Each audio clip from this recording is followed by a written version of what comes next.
आप सभी का इकरा एजुकेशन सेंटर यूट्यूब चैनल पर आप सभी का स्वागत है। आज हम लोग रसायन विज्ञान के संरचना सूत्र और आईपीएसएम लिखने का तरीका हम लोग जानेंगे आसान ट्रिक के साथ।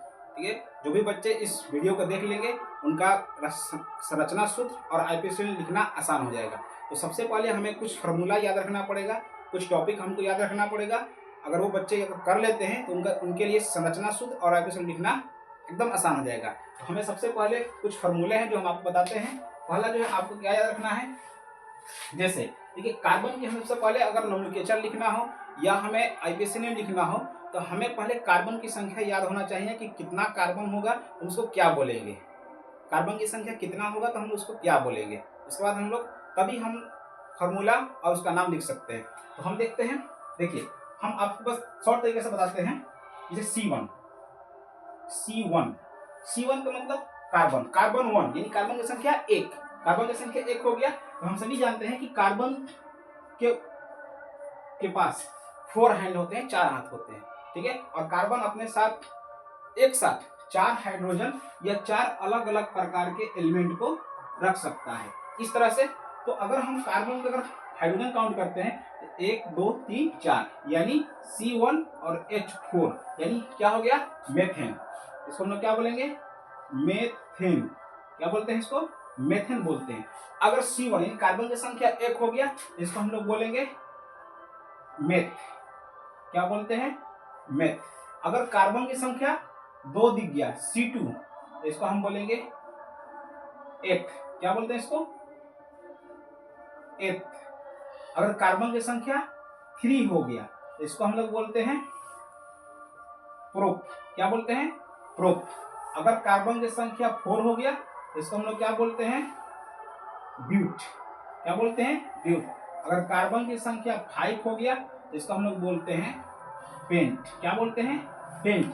अगर कार्बन की संख्या 6 हो गया तो इसको हम बोलते हैं हेक्स। क्या बोलते हैं, हेक्स। क्या बोलते हैं, हेक्स। अगर कार्बन की संख्या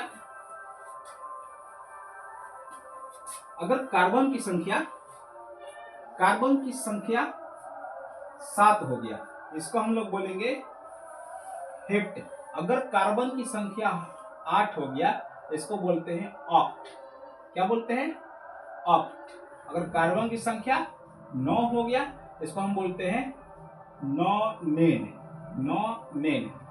अगर कार्बन की संख्या 10 हो गया इसको हम लोग बोलते हैं डेक। क्या बोलते हैं, डेक। मेथ, देखिए याद करने का तरीका, meth, eth, prop, but, pent, hex, hept, oct, non, deck.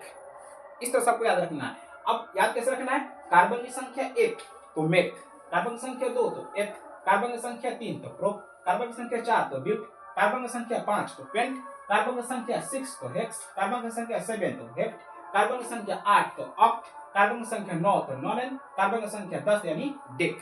अब इसका शॉर्ट है, अगर कार्बन की संख्या 1 है यानी 8 है तो मेथ, मेथ यानी मेथेन, एथ यानी एथेन, प्रोप यानी प्रोपेन, कार्बन की संख्या 4 ब्यूट यानी ब्यूटेन, कार्बन की संख्या 5 यानी पेंट यानी पेंटेन, कार्बन की संख्या 6 हेक्स यानी हेक्सेन, कार्बन की संख्या 7 यानी हेप्ट यानी हेप्टेन, कार्बन की संख्या 8 यानी ऑक्ट यानी ऑक्टेन, कार्बन की संख्या 9 यानी नॉनेन, कार्बन की संख्या 10 यानी डेक यानी डेकेन। अब हम लोग इस तरह से जो भी बच्चे इसको याद कर लेंगे, methane, ethane, propane, butane, pentane, hexane, octane, octane, nonane, decane. यानी कार्बन 1 हो तो मेथेन बोलेंगे, कार्बन 2 हो गया तो एथेन बोलेंगे, कार्बन 3 हो गया तो प्रोपेन बोलेंगे, कार्बन 4 हो गया तो ब्यूटेन बोलेंगे, कार्बन 5 हो गया तो पेंटेन बोलेंगे, कार्बन 6 हो गया तो हेक्सेन बोलेंगे, कार्बन 7 हो गया तो हेप्टेन बोलेंगे, कार्बन 8 हो गया तो ऑक्टेन बोलेंगे, कार्बन की संख्या 9 हो गया तो नॉनेन बोलेंगे, कार्बन की संख्या 10 हो गया तो यानी डेकेन बोलेंगे। तो इस तरह से अगर आपको याद है तो नोमेनक्लेचर यानी संरचना सूत्र लिखने में आसानी होगा। आगे हम लोग इस फार्मूले की सहायता से अगले वीडियो में हम लोग संरचना सूत्र लिखने का तरीका जानेंगे, जो कि आपके एग्जाम में दीर्घोत्तरीय प्रश्न में संरचना सूत्र लिखने के लिए आता है। तो यहाँ से भी आप लोग कुछ नंबर अपना क्लियर कर सकते हैं विज्ञान के पेपर में। तो अगले वीडियो में हम लोग मिलेंगे, संरचना सूत्र हम लोग लिखेंगे, किस तरह से लिखेंगे संरचना सूत्र इस सूत्र की सहायता से। तो आप सभी से आग्रह है कि हमारा यूट्यूब चैनल इकरा एजुकेशन सेंटर को ज़्यादा से ज़्यादा शेयर करें और लाइक और सब्सक्राइब करें, ताकि हम आपके सामने ऐसे वीडियो लेकर आते रहें।